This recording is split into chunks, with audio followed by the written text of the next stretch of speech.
So this is going to be a really short video to comment on the news about Asmongold's tweet on trying out Final Fantasy XIV.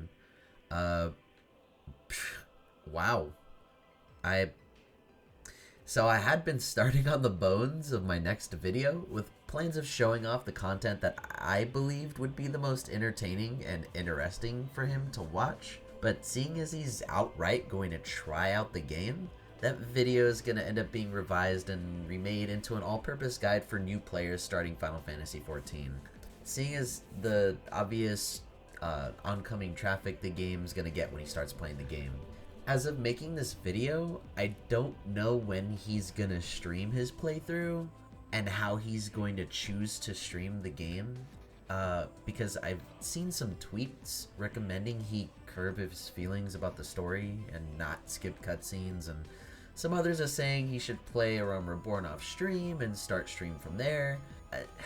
Now, we're already facing the problems I had a feeling would pop up from my previous video about backseat gaming and telling a player how they should experience the game. Granted, this is an MMO with an amazing and caring community of players. Like, I love this community. You guys are awesome.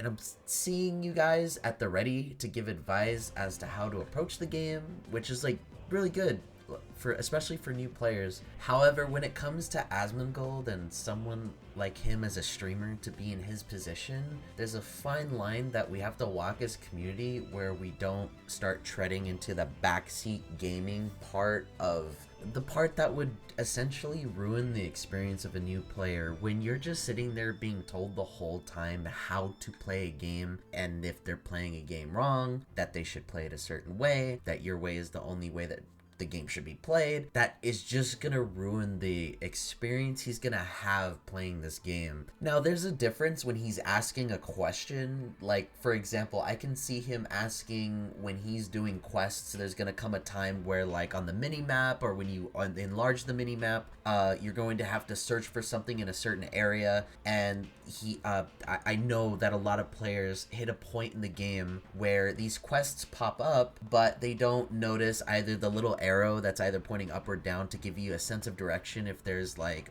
multiple stories or levels to ascend or descend in that area to look for the item that you're looking for to progress the quest. And then there's when he may decide to skip a cutscene because he's not really invested in what's going on, or he feels like there's not really much going on. Now, it really all depends on how he decides to approach the game. I don't know how he will. We'll see. But I think it's so important to encourage in however way he decides to play this game, to support that in whichever way he decides to play the game, because at the end of the day, he's a streamer and this is what he does for a living. Ultimately, at the end of the day, he's going to say to himself, what's going to be the most entertaining way to stream whatever it is I decide to stream? Regardless, I'm very excited to see his impressions about the game, and I'm also super interested in his opinion as a new player's perspective after the A Realm Reborn revamp. And ultimately, this video is a message to those in the FF community who see this. At the end of the day, it's just a game. Whether he likes it or dislikes it, it doesn't impact FF14 as a whole, like in the long run. We'll still have our game, the devs will work just as hard, and Asmon can say he gave it a shot. And for those of you watching and also take an interest in his opinion, and maybe even hopefully a full reaction series if he actually enjoys the game, or best case scenario, he even sticks with it and starts streaming FF14 content. Either way, I can't wait to see you guys in his chat and being supportive and helpful above all else. See you guys there.